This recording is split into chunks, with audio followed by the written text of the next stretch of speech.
KCK market Rangia rail स्टेशननि साखाथियाव थानाय हरि मन्दिर लांगोनायाव दं आरबाजै हटेल।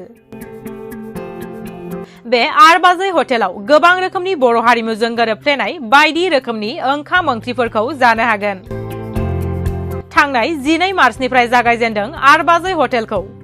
इन्डियान आर्मियाव साख्रि मावनानै सानहर गांनाय उखैनाय बावगारनानै भारत हादरखौ रैखाथि खालामना फैनाय इन्डियान आर्मिनिफ्राय आजिरा मोननाय मनिराम बर'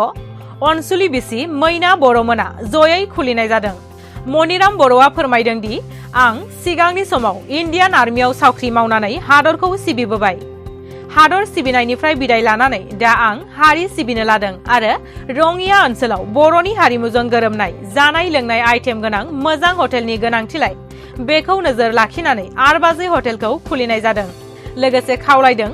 दावबायारि नोंथांमोना रंगिया ओनसोलाव दावबायफैयोब्ला रंगिया रेल स्टेशननि साखाथियाव थानाय आरबाजै हटेलाव हाबफैनो दाबाव आरो रेलगारिजों फैयोब्लाबो रंगिया रेल स्टेशननि 1 नम्बर प्लेटफर्मथिं फैनानै बयबो हरि मन्दिरनि लांगोनायाव थानाय आरबाजै हटेलाव हाबफैनानै ओंखाम रुटि परटा साहा आरो फास्टफुड बायदिखौ जाफैनो खावलायदों। लोगोसे नोंथांमोना अर्डार खालामना दोनहरनो गोसोब्ला 9893850913 एबा 7635885652 मबाइल नाम्बारनि गेजेरजों फोनांजाब खालामनो हागोन।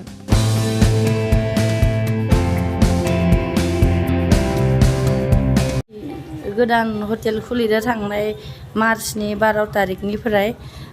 आरबाजै हटेल होननानै माने आरा जाबाय आंनि फिसाजोनि नाममोन आरो इखो सर्ट फर्माव माने आरबाजै हटेल बानायना होबाय आरो स्टेशननि नै 1 नम्बर प्लेटफर्मनि खाथियावनो हरि मन्दिरनि अपोजिट KCK मार्केटआव खुलिदो। माने जोंनि नै बे जायगाखिनियाव माने बर' हटेल गंसेबो गैयामोन आरो ओमफ्राय बर' मानसिफोरा माने सोरबा हर गेजेराव माने ट्रेननिफ्राय ओंखारनाय बा जायखिजाया हाथाय बाजाराव फैनाय मानसिफोरा माने बर' ओंखाम बा बर' खाद्यनि थाखाय बे आदां गादां जायोमोन आरो ओंखायनो जेन बयबो माने इयाव फैनानै जाफैनो हानाय बायदि मिथिनाय बायदि आं ससियेल मिडियाथिं माने बयखौबो खिथानाय जायो आरो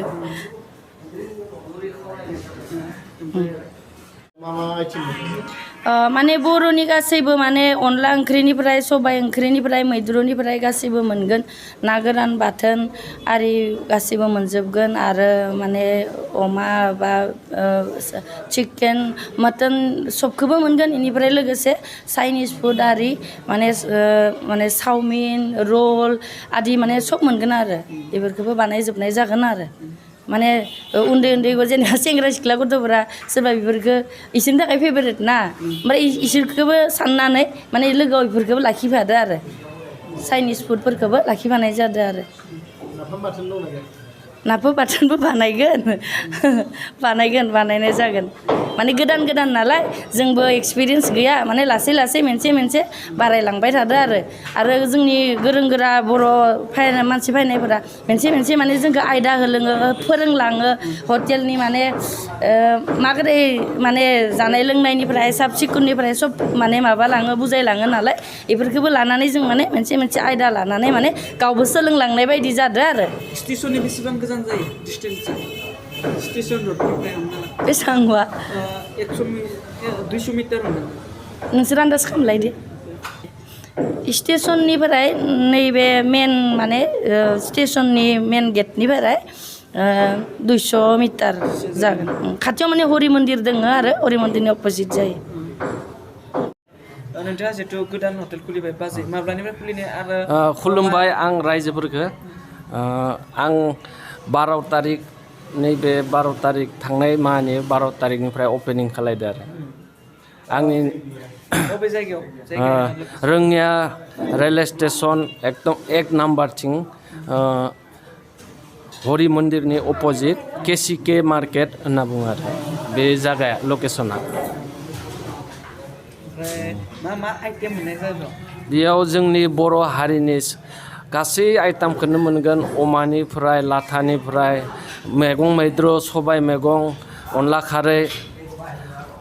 आरो ना गोरान बाथोन खांख्राइ खुसिया बेफोरखौबो सब बायदिसिना बानायना माने रायजो राजाफोरखौ बानायनानै जाहोनो नंदोंमोन आरो आंनि साननाया माने ओरों दोरोंनिफ्राय जेनेबा क'क्राझार अदालगुरि रौता टंला हरिसिंगा इफोरथिंनि बर' मानसिफोरा माने मिथिस्लाबाखै इयाव बर' हटेल दङ होननानै आं माने बेखौनो बुंनो सानदों दा उननि मानसिफोरखौ मा खावलायनो सानो जितु सोरबा सोरबि दा सिनायाखै दा बेनि नैबे ससियेल मिडियानि गेजेरजों मा फोरमायनो आं दा ससियेल मिडियानि गेजेरजों आं जोंनि बर' समाजनि ओरों दोरोंनिफ्राय फैनायखौ मिथिनानै इयाव ओंखाम जाना थांगोन होननानै आं आसा फारियो दिनै जाना माबायदि मोनदों मोजाङानो बहुद टेस्टि गोथाव बर'नि ओंख्रि जानाय लोंनाय गासैबो फेसिलिटिफ्रानो बर'नि गोजा मोजाङानो मोनदों जानानै बेनिफ्राय अबेनिफ्राय फैदों मोनलाय जोङो सनितपुर डिस्ट्रिक्टनिफ्राय क'क्राझारनि दिनैसो फार्स्ट नामा औ दिनैसो फार्स्ट हाबफैदोंमोन जोङो मोजाङानो गुबुनखौ माबायदि खावलायनो सानो गुबुन जागिरिफोरखौ एबा जोंनि बर'फ्राबो फैदोंबा रङिया स्टेसनाव फैदोंबा बेयाव जाफैनो हागोन फेसिलिटिया मोजाङानो बर'नि संनाय खावनाय जोबोद मोजां स्टेन्डार्ड बाखि खिन्थु बिदिनो बर'नि ओंख्रि गोजा आइटेमफ्राबो गासैबो अनला जल सबाइ खारै दालि जल गासैबो मोनजोबगोन आरो ना बाथोन दङ बेयावहाय आरो नै साखिनि गासैबो आरो ओरै मा दङ थास' बिथुरि मैस्था बिदि मोनजागोन मा नांगौ मोनजागोन आरो लुगैनाय मानिखौ